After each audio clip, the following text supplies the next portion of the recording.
صوم رمضان پہلا جو تھا وہ تو توحید ہے، جو 5 ارکان میں سے، کہ اللہ کے ساتھ کسی کو شریک نہ کیا جائے، کیونکہ دنیا میں کوئی ریاست ایسی ریاست نہیں ہے جو کہے کہ آپ ہماری اسٹیٹ میں رہ کے 2 ریاستوں کے قائل ہوں۔ تو پہلی تو ابتدائی توحید سے ہوتی ہے نا، کہ جب ایک ہے تو خدا کیا ہے، بس ایک ہی ہے، اسی کی مان کے چلنا ہے۔ چوتھا حکم اسلام نے دیا ہے رمضان کا۔ چوتھا حکم کیا دیا ہے؟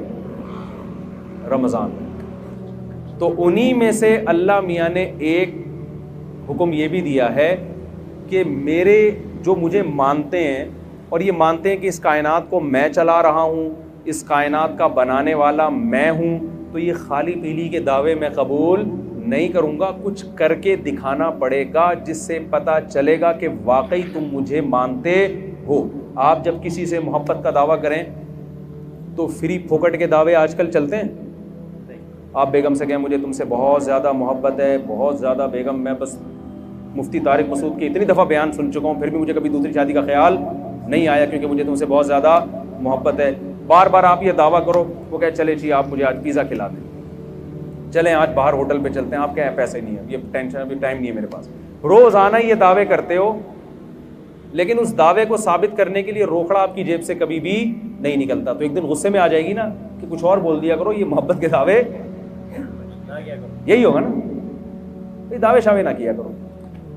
تو غیر مسلم بھی خدا کو مانتے ہیں، بہت سارے لوگ، خدا ہے، بنایا ہے، تو کیا کرے، بنایا ہے تو کہتے ہیں کچھ نہیں کرو، کرنا وہی ہے جو آپ کی سمجھ میں آ رہا ہے۔ تو اللہ کہتے ہیں ایسے ماننے کو میں مانتا نہیں، لہذا اللہ نے 5 ٹائم نماز رکھ دی ہے، وہ آپ کو پڑھنی پڑے گی۔ اللہ میاں نے زکوٰۃ رکھ دی سال میں 1 دفعہ، اللہ میاں نے رمضان کے بولو روزے رکھ دی، کہ یہ ثبوت دینے کے لیے نا کہ ہم خدا کو مانتے ہیں۔ آپ کو 1 مہینہ صبح صادق سے لے کے غروب آفتاب تک بھوکا پیاسا رہنا پڑے گا۔ اس میں یہ چھوٹ رکھ دی کہ بیمار اور مسافر اس سے کیا ہیں، مستثنی، یہ بھی نیچرل ہے، ورنہ بیماروں کے لیے کتنا بڑا عذاب بن جاتا ہے رمضان کا روزہ، کتنی بڑی ٹینشن بن جاتی ہے۔ تو وہ دو کو کیا کر دیا کہ خارج کر دیا، آسان رکھا اس میں۔ لیکن خوب سمجھ لیں اللہ کے احکام آسان تو ہوتے ہیں لیکن اس میں لچک نہیں ہوتی۔ مثال کے طور پر وضو کے لیے پانی نہیں ہے تو تیمم کرنا پڑے گا آپ کو۔ ایسا نہیں ہو سکتا کہ آپ کہیں کہ یار چلو وضو کے لیے پانی جب ہے ہی نہیں تو تیمم میں 2 دفعہ ہاتھ ہی مٹی میں مارنا ہے، چھوڑو ایسے ہی نماز پڑھ لو۔ آپ کچھ بھی کریں گے ایسے نماز آپ کی قبول نہیں ہوگی۔ اور یہ بھی نہیں ہو سکتا کہ یار چلو چھوڑ دو، آج چھوڑنے کا آپشن بھی نہیں ہے۔ یعنی یہ تو کر دیا سفر میں 2 رکعتیں پڑھ لیں آپ، لیکن چھوڑنے کا آپشن نہیں رکھا۔ چھوڑنے کے تو یہ میدان جنگ میں لڑ بھی رہے ہو تو نماز کے ٹائم پہ آپ کو نماز پڑھنی پڑے گی۔ طریقہ بدل دیا کہ گھوڑے پہ سوار ہو تو وہی سواری پہ پڑھ لو۔ اس سے پتہ چلتا ہے کہ اسلام کے احکام میں آسانی ہے جتنی اللہ نے ڈال دی، اس کے بعد نو کا آپشن آپ کے پاس نہیں رہتا۔ ہمارے ہاں بہت سے لوگ رمضان میں یہ کرتے ہیں کہ جی چونکہ اللہ نے مسافروں کو چھوٹ دے دی ہے، بیماروں کو چھوٹ دے دی ہے، اس سے خود یہ نتیجہ نکالنے لگتے ہیں اس کا مطلب اللہ بڑا غفور رحیم ہے، کوئی ٹینشن ہو تو چھوڑ سکتے ہیں آپ۔ نا نا نا نا نا نا، سفر اور بیماری کے علاوہ اب چھوڑنے کا آپشن آپ کے پاس نہیں ہے۔ شدید ترین گرمی ہے، نہیں چھوڑ سکتے۔ آپ مزدور ہیں، آپ نے دوپہر گرمی میں کنواں کھودنا ہے تو بھی آپ رمضان کا روزہ نہیں چھوڑ سکتے۔ یہ اس عذر کو عذر مانا نہیں گیا ہے۔ لوگ اکثر ہم سے پوچھتے، گرمی کے روزوں میں خاص طور پہ زیادہ پوچھا کرتے تھے کہ ایک مزدور دوپہر کو کدال چلاتا ہے، کنواں کھودتا ہے، وہ تو ناممکن ہے کہ رکھے وہ روزہ، وہ تو مر جائے گا پیاس سے۔ میں اس سے کہتا تھا بھائی یہ چونکہ میرا مذہب میں بنائے با دین تو ہے نہیں، ہوتا تو اسمبلیوں میں تو قانون ہو جاتا ہے نا کہ یار یہ تھوڑی پبلک کو ٹینشن ہو رہی ہے۔ دیکھو رسول اللہ صلی اللہ علیہ وسلم کے دور میں خاتون آئیں، انہوں نے کیا کہ یا رسول اللہ میرے شوہر نے مجھے ایک ایسے الفاظ بولے ہیں جس سے زمانے جاہلیت میں یہ سمجھا جاتا تھا کہ طلاق ہو گئی ہے، حالانکہ وہ ایسا نہیں تھا، زہار جسے کہتے ہیں۔ تو نبی صلی اللہ علیہ وسلم نے فرمایا میں تمہارے لیے کوئی رخصت نہیں پاتا، طلاق ہو گئی ہے، بیوی حرام ہو گئی ہے نا۔ تو وہ عورت اللہ سے دعائیں مانگتی رہی، دعائیں مانگتی رہی، دعائیں مانگتی رہی، آسمان سے وحی نازل ہوئی کہ ان الفاظ سے طلاق نہیں ہوتی بلکہ کفارہ دینے سے، کفارہ دے دیں گے تو نکاح ان کا باقی ہے۔ اس سے ہمیں کیا پتہ چلتا ہے کہ رسول اللہ صلی اللہ علیہ وسلم نے اس خاتون کو یہ نہیں کہا میں مشورہ کر کے قانون چینج کر دیتا ہوں، تمہاری ٹینشن مجھ سے دیکھی نہیں جا رہی تو میں صحابہ کو بلاتا ہوں، ایسا کرتے ہیں ہم کچھ اس پہ غور و فکر کر کے سوسائٹی کے حساب سے اس کو ذرا طلاق کے حکام میں کچھ چینجنگ لے آتے ہیں۔ نا نا نا نا، اللہ میاں نہیں چینج کر دیا تو ہو گیا، خود سے نہیں ہوتا. تو خوب سمجھ لیں مفتی کا کام لوگوں کو اللہ کا قانون بتانا ہے، سوسائٹی کے حساب سے چینج کر کے اس کو ایسا بنا دینا کہ اس میں سوسائٹی اس کو قبول کر لے. یہ مولانا صاحب کے بولے نا یہ نہیں، بس میں نہیں. لوگ ہم سے پوچھتے ہیں نا 3 طلاقیں دے کے بہت پوچھ رہے تھے کوئی گنجائش نہیں. کہتے بھائی ہمیں تو، وہ رو رہے ہوتے ہیں بلک رہے ہوتے ہیں، بھائی ہمارا تو ہم تو پیغام پہنچا دیں گے، اللہ میاں نے جب آپشن رکھا ہی نہیں ہے تو ہم کیا کریں. آپ ابھی اللہ میاں سے جا کے لڑ لینا قیامت کے دن. تو یہاں بھی یہی مسئلہ ہے کہ اسلام نے نا روزہ چھوڑنے کا آپشن بیمار اور مریض کے علاوہ کسی کے لیے نہیں رکھا.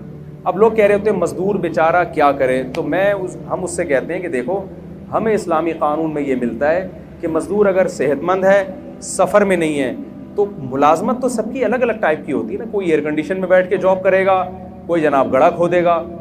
تو اب ایسا کوئی اسلام نے معیار نہیں رکھا کہ جس کو 1 گھنٹہ مزدوری کرنی ہے تو وہ روزہ چھوڑ سکتا ہے، جس کو 2 گھنٹے کرنی ہے یا آدھے گھنٹے کرنی ہے وہ نہیں. ایسا ہی کچھ نہیں ہے، سب کے لیے برابر ہے. ہاں یہ ضرور ہے کہ روزہ وہ رکھے، اور اگر حالت غیر ہو جائے روزہ رکھ کے، ناقابل برداشت حالت ہو جائے تو پھر توڑنے کی اجازت ہے، بیمار ہونے کا خطرہ ہو. کیونکہ جیسے بیمار کو روزہ چھوڑنے کی اجازت ہے، ایسے ہی بیماری کے خوف میں آپ کو روزہ توڑنے کی بھی بولے نا بھائی اجازت. جیسے شوگر کے پیشنٹ نے روزہ رکھ لیا، بعد میں دیکھا شوگر بہت ڈاؤن ہو رہی ہے، حالت خراب ہو رہی ہے، تو روزہ وہ توڑ سکتا ہے. تو اب یہ شوگر کے ساتھ خاص نہیں ہے. مزدور کو اگر یہ خطرہ ہو گیا کہ مجھے پیاس اور اتنی زیادہ لگ رہی ہے کہ میں نے اگر روزہ نہیں توڑا تو میں بے ہوش ہو جاؤں گا یا خدا نخواستہ مر جاؤں گا یا میرے شوگر لیول ڈاؤن ہوگا جس سے کوئی بھی بیماری ہونے کا خطرہ ہے، تو جب اس کا یہ خیال اور غالب گمان ہو کہ ایسا ہو جائے گا تو ایسی کنڈیشن میں اسلام اس کو روزہ توڑنے کی اجازت دیتا ہے. تو علماء کہتے ہیں جو کوئلے کی کان میں کام کرتے ہیں نا، روزانہ روزہ رکھیں گے اور روزانہ حالت غیر ہونے پر روزہ توڑیں گے، کیونکہ چھوڑنے کی دلیل نہیں ہے، توڑنے کی ہے. بہت مشکل ہے بات سمجھانا، میرا خیال نہیں آ رہی سمجھ. ہمارے غامدی صاحب نے تو فتویٰ دے دیا کہ کل آپ کا پیپر ہے تو بھی آپ روزہ چھوڑ سکتے ہیں. تو میں مقصد غامدی صاحب پہ رد کرنا نہیں ہے، مقصد یہ کہ اس قسم کے بھی اسکالرز مارکیٹ میں آ رہے ہیں. تو یہ قانون کو آپ اسلام کے چینج نہیں کر سکتے، جیسا ہے ویسا ہی رہنے دینا پڑے گا آپ کو. تو آپ کے پاس گرمی کی شدت کی وجہ سے، جاب کی وجہ سے، پڑھائی کی وجہ سے، پیپر کی وجہ سے روزہ چھوڑنے کا آپشن نہیں ہے، اور توڑنے کا بھی پیپر کی وجہ سے نہیں ہے، توڑنے کا بیماری کی وجہ سے ہے. سمجھ میں آ رہی بات کی نہیں آ رہی؟ تو اب مجھے ایک بات بتاؤ، جلدی سے بات کو ختم کرتا ہوں میں، کہ اللہ میاں نے یہ جو رمضان کا ہمیں دیا ہے نا، یہ بھی بڑا خاندانی حکم ہے. یہ بھی لگتا ہے کہ یہ اللہ ہی کا بنایا ہوا قانون ہے، کسی انسان کا بنایا ہوا قانون نہیں ہو سکتا. ایک دور تک ہم سنتے رہے، میں بچپن میں ڈاکٹروں سے سنا کرتا تھا کہ ہمیں ہر تھوڑی دیر میں نا کچھ کھانا چاہیے، ایک دم پیٹ بھر کے نہیں کھانا چاہیے. مجھے شروع سے یہ بات میری کھوپڑی میں نہیں آتی تھی، یہ نیچر کے خلاف ہے. ایک ڈاکٹر صاحب کے پاس گئے، میرا پیٹ خراب ہے. انہوں نے کہا، ڈاکٹر صاحب نے کہا کہ دیکھیں تھوڑا سا کھائیں 2 ہونے والے، پھر آدھے گھنٹے بعد پھر تھوڑا سا کھائیں 2 یا 3 جتنے افورڈ کر سکیں، پھر تھوڑا کھائیں. میں نے کہا ڈاکٹر صاحب ہماری بکری کو تو میں نے اس اسٹائل میں دیکھا ہے، کبھی کسی انسان کو میں نے اس طرح کھاتا ہوا نہیں دیکھا. اگر یہ نیچرل ہوتا تو سب سے پہلے محمد صلی اللہ علیہ وسلم کا طریقہ ہوتا، جو اللہ کے پیغمبر تھے. آپ کا کوئی کام نیچر کے خلاف نہیں تھا. وہاں تو 2 کھانے ملتے، ناشتہ بھی نہیں ملتا ہمیں. بکرۃ و عشیہ، آپ صلی اللہ علیہ وسلم دوپہر سے پہلے کھایا کرتے تھے صحابہ کے دور میں، اور مغرب کے بعد کھایا کرتے تھے. یہ 2 ٹائم تھے کھانے کے. ناشتے کا لفظ عربی ڈکشنری میں آپ کو نہیں ملے گا، حالانکہ عربی بڑی فصیح اور بلیغ زبان ہے. فطور جو آج عربی میں ہے یہ جدید عربی میں ہے، فطور ناشتے کو کہتے ہیں. قدیم عربی میں ناشتے کا لفظ بولیں نہیں. بلکہ میں اور آپ کی جنرل نالج کے لیے ایک بات بتاؤں، انگریز کے بر صغیر میں آنے سے پہلے آپ کو اپنے باپ دادا کی ڈکشنری میں بھی ناشتے کا لفظ نہیں ملے گا. یہ انگریزوں نے ناشتہ متعارف کروایا ہے. سمجھ میں آ رہی ہے بات کہ نہیں آ رہی؟ تو یہ تھا ہی نہیں، یہ مسلمانوں میں آیا گوروں کے آنے کے بعد ہے. چائے بھی، سگریٹ بھی، گٹکے بھی، پان بھی، یہ ساری چیزیں یہ انگریزوں کے آنے کے بعد آئی ہیں. ورنہ مسلمان کلچر ان تمام چیزوں سے کیا تھا؟ پاک تھا. وہ جانتے ہی نہیں تھے یہ کیا ہوتا ہے. تو چائے پئیں نہ، میں بھی پیتا ہوں، میں یہ نہیں کہ چھوڑ دیں آپ، یا پئیں نہ پئیں وہ آپ کا ہیڈیک ہے. بتانے کا مقصد یہ کہ یہ ساری چیزیں یہ بعد میں آئی ہیں، یہ ہمارا کلچر نہیں ہے. تو ان میں ناشتہ بھی بعد میں آیا ہے. 2 ٹائم کا کھانا ہے. اب سنا ہے ڈاکٹر یہی کہہ رہے ہیں کہ 2 ٹائم کھایا کرو، تمیز کا کھانا یہی ہوتا ہے 2 ٹائم کا، واللہ عالم. یہ ڈاکٹروں کی فیلڈ ہے کہ ڈاکٹر صاحب سے ہی پوچھیں آپ. تو اب آپ کو پتہ ہے مسلم فاسٹنگ کے نام پہ ایک بڑی تحریک چل رہی ہے ڈاکٹروں کی طرف سے. 16 گھنٹے کی فاسٹنگ, خاص طور پر جن کے ویٹ زیادہ ہیں, زیادہ تر تو کے ویٹ کیا ہیں, زیادہ ہی ہے نا میرا خیال. میں نے بہت کم لوگ دیکھیں کولیسٹرول کی کمی ہو جن میں, ایسے بہت دیکھیں. اچھا آپ جتنے لوگ مر رہے ہیں, مجھے ایک بات بتاؤ, کوئی ڈاکٹر صاحب بیٹھے ہیں تو ان سے پوچھیے گا کوئی ایک بندہ دکھائیں ہسپتال میں جو خوراک کی کمی سے مر رہا ہو. کوئی ہے ایسا بندہ؟ کتنی مہنگائی ہو جائے, کتنی غربت ہو جائے, ڈالر کتنا ہی اوپر چلا جائے, پھر بھی بھوک سے مرنے والوں کا ریشو ہمارے سوسائٹی میں کم ہے, کھا کے مرنے والوں کا ریشو بہت زیادہ. تو ہمیں جو حکم دیا ہے نا اس میں روحانی قوت بعد میں ہے, ہمارے جسم اور باڈی کا فائدہ پہلے. علماء ایک زبردست بات کہتے ہیں کہ مال کی زکوٰۃ پیسہ ہے, باڈی کی زکوٰۃ کیا ہے؟ بولیں روزہ. جیسے مال کی زکوٰۃ دینے سے حدیث میں آتا ہے کہ یہ میل کچیل ہے جو آپ کے مال سے نکل جاتا ہے, تو اسی طرح باڈی کی زکوٰۃ سے بھی آپ کی باڈی کا میل کچیل کیا ہوتا ہے؟ روزے کے ذریعے نکل جاتا ہے. یہ اللہ کی بہت بڑی ہم پر نعمت اور رحمت ہے. اور اس میں یہ تو جسمانی فائدہ ہے, روحانی فائدہ کیا ہے یہ بہت اہم ہے. قرآن کیا کہتا ہے؟ لعلکم تتقون, اے ایمان والوں تم پہ روزے فرض کیے گئے تاکہ تمہارے اندر تقوی پیدا ہو. تقوی عربی میں کہتے ہیں بچنے کو. دیکھیں آج کامیابی اسے سمجھا جاتا ہے کہ آپ کی ساری خواہشات پوری ہو جائیں. یہ بہت بڑی بھول ہے. جن لوگوں کی ساری خواہشات پوری ہوتی ہیں وہ ڈپریشن کے مریض بنتے ہیں اور بالآخر وہ خودکشی کی طرف ان کی طبیعت مائل ہوتی ہے. انسان کی باڈی کو اللہ نے ایسا بنایا ہے کہ ایک خواہش پوری ہوئی وہ 4 خواہشیں پیدا کر کے ختم ہوتی ہے. پھر وہ 4 خواہشیں پوری ہوئیں تو ایسا نہیں کہ اطمینان ہو جائے, وہ 4000 خواہشیں پیدا ہو چکی ہوتی ہیں. ما قضى احد منها لبانته ولن انتهى عرب الا الى عربی. شاعر کہتا ہے دنیا میں کسی کی ایک خواہش پیدا ہوتی ہے, ہزاروں انڈے بچے دے کے جاتی ہے وہ خواہش. تو پھر ایک اسٹیپ ایسا آتا ہے کہ آپ کی ایک خواہش بھی اگر پوری نہ ہو تو آپ اسٹریس اور ڈپریشن میں جانے لگتے ہو اور آپ کو خودکشی کے خیالات آنا شروع ہو جاتے ہیں. یورپ میں آپ جائیں, جس ملک میں سب سے کم ٹینشن ہے وہیں ٹینشن کا ریشو سب سے زیادہ ہے. نہیں یاری بات میرا خیال ہے. آپ کی ساری خواہشات اگر پوری ہو جائیں نا تو اس سے ٹینشن کبھی بھی ختم نہیں ہوتی. اس سے ٹینشن کیا ہوتی ہے؟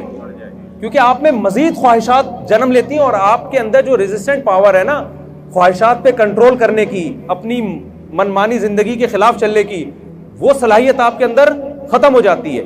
روزہ آپ میں یہ کوالٹی پیدا کرتا ہے کہ آپ کی چاہتوں کے خلاف چلنے پر آپ کو مجبور کرتا ہے, جس سے آپ کے اندر اپنی خواہشات کو کنٹرول کرنے کی صلاحیت پیدا ہوتی ہے. کیونکہ انسان کی جو سب سے بڑی اور نیچرل خواہش ہے نا, جسے ہر شخص بلکہ ہر جانور بھی پورا کرنا چاہتا ہے, وہ ہے کھانا اور پینا. ہر چیز انسان سے برداشت ہوتی ہے, کھانے اور پینے کی چاہت پہ کنٹرول کرنا انسان سے برداشت نہیں ہوتا. سمجھ میں آ رہی بات کی؟ تو اسلام نے 1 مہینے کے لیے کیا کہہ دیا؟ جو آپ کی سب سے مرغوب چیز تھی نا کھانا اور پینا, اسی پہ پابندی لگا دی. تبھی آپ دیکھیں روزے میں کتنا عجیب سا ہوتا ہے انسان. صبح آفس جانے کا دل نہیں کر رہا کیونکہ وہ جو چائے پی کے جانے کی عادت تھی وہ چائے کیا ہو گئی. اور ٹائم کیسا رکھا ہے کھانے پینے کا؟ ایسا ٹائم کھانے کا رکھا ہے کہ دنیا میں کوئی بھی اس ٹائم پہ نہیں کھاتا. یعنی اللہ میاں نے اجازت دے بھی دی نا کھانے کی, تو ایک سحری کے ٹائم پہ کھاؤ. آپ مجھے بتاؤ, آپ اپنے بچے کا ولیمہ کر رہے ہو, لوگوں کو کارڈ چھپاؤ, لوگ پوچھیں بھائی کتنے بجے آنا ہے, آپ کہہ سکتے ہو بھائی 2 بجے کھانا ہوگا, 4 بجے بھی ہو جاتا ہے, لوگ عصر کے بعد بھی کر دیتے ہیں کیا چائے سموسے ہو جائیں گے. آپ رات کو بھی لیٹ نائٹ بھی کر دیتے ہیں 12:30. کبھی آپ نے دیکھا 3:30 بجے آپ نے کارڈ پہ چھپایا ہو؟ یہ ہمارے بچے کی شادی ہے, ولیمہ ہے, اور ٹائم کیا ہے صبح. تو آپ کہو گے بھائی آپ کھاؤ, آپ کا بچہ کھائے, ہم اپنے گھر میں عزت کے ساتھ سو رہے. کتنی ٹینشن دے دی اللہ تعالیٰ نے کہ کھانے کی ٹائمنگ ایسی رکھی ہے کہ دنیا میں کوئی بھی اس ٹائم پہ کھاتا نہیں ہے, تاکہ یہ اپنی خواہشات کے خلاف چلے. 1 مہینہ کی یہ ٹریننگ ہے. اور ایک گورے نے بتایا, ہمارے ایک ریلیٹو, گورے نے پوچھا نا تم روزہ کیوں رکھتے ہو؟ انہوں نے کہا کہ یار پوری دنیا کے مسلمان رکھتے ہیں. اس نے کہا یار یہ عقل سے بالاتر ہے کہ اتنی ٹینشن کروڑوں لوگ 1 مہینے تک، جبکہ گورنمنٹ کی طرف سے کوئی لا بھی نہیں ہے، اس پر عمل کیسے کر لیتے ہیں؟ میں آپ کو دعوے سے کہتا ہوں اگر اسلام یہ حکم نہ دیتا نا، اور یونائٹڈ نیشن کی طرف سے لا پاس ہو جاتا کہ پوری دنیا میں صرف 1 کروڑ لوگ 1 مہینہ بھوکے رہیں گے، میں کہتا ہوں 1 کروڑ تو دور کی بات، 1 لاکھ بھی اس قانون پہ عمل نہ کرتے، چاہے کتنے انعامات لگا دیتے. یہ آسان کام نہیں ہے. یہ محمد صلی اللہ علیہ وسلم کی صداقت کا پر لوگوں کو اطمینان ہے کہ آپ نے جو آرڈر دیا یہ آرڈر کس کی طرف سے ہے؟ خدا کی طرف سے. تو یہ جب تک اللہ کا کانسیپٹ نہ ہوتا اور اللہ کے اجر کا تصور نہ ہوتا، کروڑوں لوگوں کا 1 مہینے تک اپنے لائف اسٹائل کو چینج کر دینا یہ ممکن نہیں تھا، ایسا آرگنائز ہونا ممکن ہی نہیں تھا. تو رمضان خود اسلام کے اور محمد صلی اللہ علیہ وسلم کے برحق ہونے کی ایک بہت بڑی دلیل ہے. اب آخری بات یہ کہ اللہ نے ہمیں ہماری خواہشات پہ جو کنٹرول کروایا ہے رمضان میں، اس کی حکمت اللہ نے بیان کی تاکہ تمہارے اندر برائیوں سے بچنے کی صلاحیت پیدا ہو جائے. لیکن افسوس کے ساتھ یہ کہنا پڑتا ہے کہ جیسے ہم رمضان سے پہلے ہوتے ہیں، رمضان کے بعد بھی بالکل ایز اٹ از اسی طرح ہوتے ہیں. 1.001% بھی ہم میں چینجنگ نہیں آتی. اس کی وجہ یہ ہے کہ ہم رمضان کو رمضان سمجھ کے اور اس کی حکمتوں کو سامنے رکھ کے گزارتے نہیں. تو اس رمضان میں میں اور آپ یہ ارادہ کر لیں کہ ہم ٹریننگ کی نیت سے انشاءاللہ اس رمضان کو گزاریں گے. ہم کہیں گے اے اللہ جو چیزیں حلال تھیں اور انتہائی مرغوب تھیں، ہم جب تیری خاطر اس کو چھوڑ رہے ہیں تو ہم یہ پریکٹس اس نیت سے کر رہے ہیں تاکہ جو چیزیں حرام ہیں اور ان کا چھوڑنا روٹی چھوڑنے سے آسان بھی ہے، ہم پورے سال ان حرام چیزوں سے انشاءاللہ بچنے کی کوشش کریں گے. اس نیت سے رمضان آپ گزاریں گے تو انشاءاللہ رمضان آپ کی زندگی میں چینجنگ لے کر آئے گا. اور اگر یہ نیت نہیں کریں گے تو روزے تو آپ کے انشاءاللہ ہو جائیں گے، لیکن جو روزوں کا مقصد ہے وہ حاصل نہیں ہوگا. کولیسٹرول کم نہیں ہوگا، باقی مقصد کہاں سے حاصل ہوں گے؟ دیکھیں فاسٹنگ سے ہی ہوتا ہے نا، آپ نتھر جاتے ہیں لیکن رمضان میں نہیں نتھرتے. اس کی وجہ یہ ہے کہ جو آپ نے صبح سے لے کے شام تک پرہیز کیا ہے، وہ افطاری میں جو کھانے کی اسپیڈ اور جس قسم کی چیزیں کھائی جا رہی ہوتی ہیں، تو رمضان میں جو مادی حکمتیں ہیں ان حکمتوں کی ایسی کی تیسی ہو جاتی ہے. تو جیسے مادی حکمتوں کی پکوڑے کھانے اور سموسے کھانے سے ایسی کی تیسی ہوتی ہے، روحانی حکمتوں کی ایسی کی تیسی اس سے بھی زیادہ ہوتی ہے. تو ہم نے مادی طور پہ بھی اپنے آپ کو پہ کنٹرول کرنا ہے اور روحانی طور پہ بھی اپنے آپ پہ کنٹرول کرنے کی کوشش کرنی ہے.